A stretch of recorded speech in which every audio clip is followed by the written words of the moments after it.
Hello everybody, my name is David. Thank you for watching CNXG. Today I want to talk about the internet. And so, not all of it, not everything, just some things that I found, just some opinions. I'm not going to be too opinionated here, try not to be. But I think it's important to know kind of where, the world is going and why and your part in it and stuff like that. And so these are just some observations that I've been making for a while now. And, first of all, the internet it's changing our world, and there's some good things and some bad things. So I'm definitely not here hating on the internet. I enjoy the internet completely. I love my computer. I love cruising around and learning all kinds of new information. And I like doing this for you guys, So I like it. It's great. It connects the whole world. And there's information available for people, and it makes life easier, doesn't it? But there's things, and that's not what I'm talking about. It's the good things about the internet. And I'm talking about some of the bad things about the internet. What it has been doing to us, for us who use it, it breaks our concentration a lot. Today, we supposedly check our phones 110 times a day. On the average, most of us. That's insane to think. And if you really start counting it, because I started counting it. I have to check my phone a lot. I'm inundated and flooded with messages from Skype and Facebook and different emails and websites and YouTube. And so I had to turn all my notifications off. The flashing light, turn that off, or it's just going to flash different colors every second all day. But I noticed I noticed quite a while ago, I do check my phone, and I started counting, and I was amazed. So I stopped. That's why I turned my notifications off and stuff like that. I don't want to be alerted every time someone sends me something and look at it. And, I might be doing something, and right in the middle of something, and that breaking your concentration, it makes for poor memory and poor concentration. It does. And, a lot of the internet can kind of dictate how we feel and look and what we need and what we buy. So it really can control our daily lives. So I hope maybe some of this stuff that I have will just help you realize how and how much do you want to be a part of it? How much of your daily life do you want to make these things? Studies have shown there's been 40% less empathy in the last 30 years. 40%. That's just huge. That's 40%, almost half, and not in a lifetime, 30 years. I believe a lot of this is just less connection. Now, I said earlier that the internet does connect the world, but as far as individual relationships that we really need, I don't know how good that is. I think the internet kind of can keep us from that, actually. A scientist said, and I also want to say, it's not just the internet that's creating this. I mean, 30 years ago, how much of the internet was a part of our lives.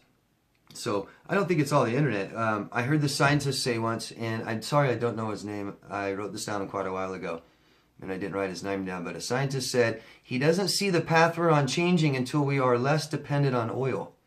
This will force us to get our supplies closer to us. Using bicycles and small markets will bring us together. I thought that was really interesting. And I know I'm talking about the internet, but my point is the connection, the interaction. These small markets and small communities, really help with connection. And they help with empathy, because we learn empathy from others, through that connection. So I always thought that was really interesting. We need that sense of community. I really think that's being lost through the internet. And society might reorganize values, So we all have insecurities. Most of us care what we look like. And I really think that it's a horrible trait to have, but it's really hard to get rid of. And we all have insecurities. Our society is formed by things like news, which, news, social media, consumerism, tells us what to fear, how to feel, how to look, what to buy, doesn't it? It starts with the family. So, our family is responsible for our life successes like health, marriage, and career. And, our caretakers teach us emotional intelligence. I've talked about this before. And if our caretakers are living in a world today where they're on the internet all the time and, dating's become so much easier now. So that single mother,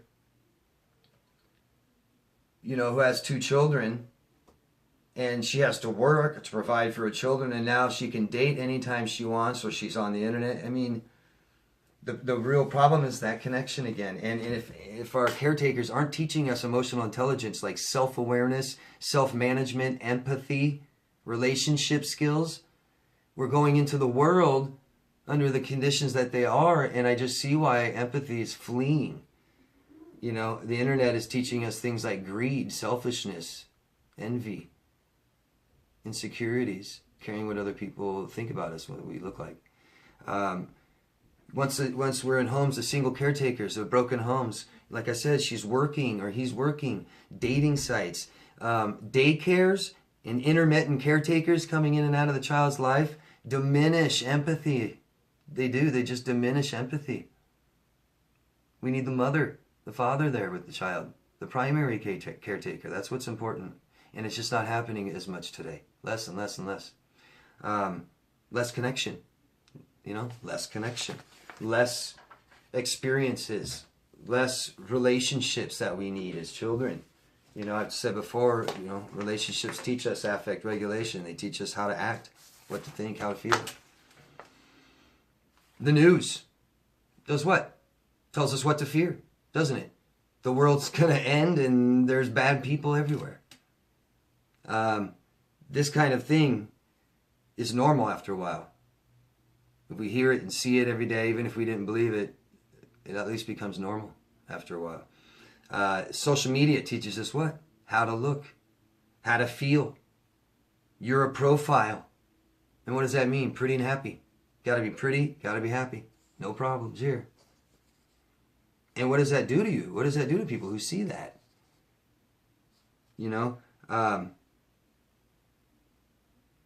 People have a lot of problems with poor self-esteem. Comparing ourselves to others causes this. Go find me a Facebook profile of somebody unhappy or looks unhappy and miserable and says, look, I don't own anything. Look, my life is horrible. I mean, you're going to find the borderline that does that, but you know what I mean. It's just sad. It's just no connection. That is the very common thing that I'm seeing all the time and everywhere. Dating sites. I heard someone call it the poverty of relationships. I thought that was pretty good. Dating roulette is what I call dating sites. Here is just, bear with me, if you don't like stats, statistics, and you like dating sites and you don't want to know about this stuff, if you're using dating sites, just please listen. I just have a few things. Give me a few seconds. I'm going to run away with these. 5,600 complaints of online dating scams reported to the FTSI in 2011. 70% of complaints are by women. 80% lie about profile. 25% of people on dating sites. 25% of rapists use sites in 2005. 51% of singles are in relationships. 51% of the people say that they're single on there are actually in relationships. 80% people lie. Most people lie about their profile. Duh. They do that everywhere. 70% complaints are by women, and the scams are amazing. 16,000 abductions, 100 murders, and thousands of rapes each year just in America. God damn. Take that gun, put one bullet in there, spin it, Oh, I got a husband this time. Oh, I got a boyfriend. Oh, I got someone that was just a jerk. I don't know. The real common thing I've seen people say is, oh, I love dating sites. I've been using them for years.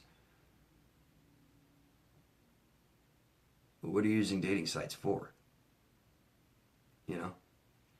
No, I get it. I know I'm not accusing it. It's just, if you're trying to find that one, and you've been trying for years and years on these dating sites, I don't see how that's success. About a third of people that have sex with other people on dating sites use protection in the first encounter. Only about a third. So if you're sleeping with somebody off the internet, they've probably done this before, and they may not, most of the stats say they may not even use protection. This is from the Crime Watch, Internet Predator Statistics.com. That's it. Just a few stats I thought I'd read off about dating sites. No connection.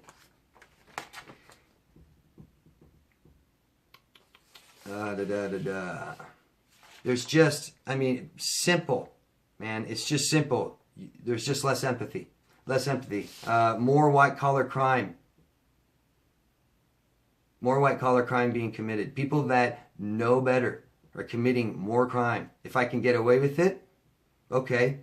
If I get caught, just get a good lawyer. That is the attitude. And it used to not be like that. You know what I mean? It used to not be like that at all.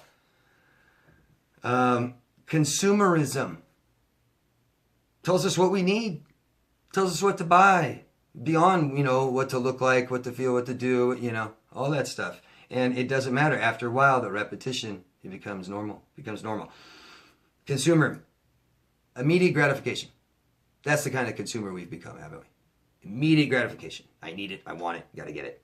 It teaches us envy, selfishness, greed, insecurities. Suggestive advertising. You see it every day. It makes you think it's normal. Less empathy. More white-collar crime. All these things. This is normal, you guys. This is where we're heading, and this is why. It's less connection. So the internet, good or bad, it's how you use it. A common trend you can see on the internet is people interacting with each other don't know each other. There's no real feeling of empathy there. There isn't. People talk horribly to each other. On my channel, I get people, don't just tell me they disagree. They are so nasty and so rude. I don't know them. Never seen them before. I must have said something that offended you. Why can't you talk about it? Why can't you just tell somebody? They don't really give a crap how the person feels. It's just wrong or right. And my opinion matters so much. Everybody wants to see my opinion. I got to tell this person they're wrong. They're horrible. Why? Why?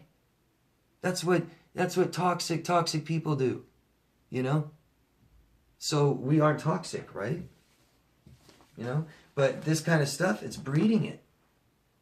It's changing it, starting right at the family, and you're influenced all the way up. And we are now told what to think, how to feel, how to look, what to buy, what we need, what we want. Not much thought, not much thinking for ourselves. Or if we are, it's just, I want to look better than them. I want everything they have. I just wanted to bring some of this stuff up. Things for you guys to think about, be aware of. Am I contributing to this? Or can I use this and just not forget to have empathy, to be kind to people, things like that. Okay? Any questions you guys have or any conversations you want to start, go down below and try it. Ask me anything, I'll answer them, okay, you guys? If you could, share this somewhere, social medias, groups, forums, get the information out there, and maybe vote for the video up or down, let me know how I'm doing. Subscribe to this channel if you haven't already and you want to see more. And most of all, love yourself first, guys. We'll see you again later. Thanks. Bye-bye.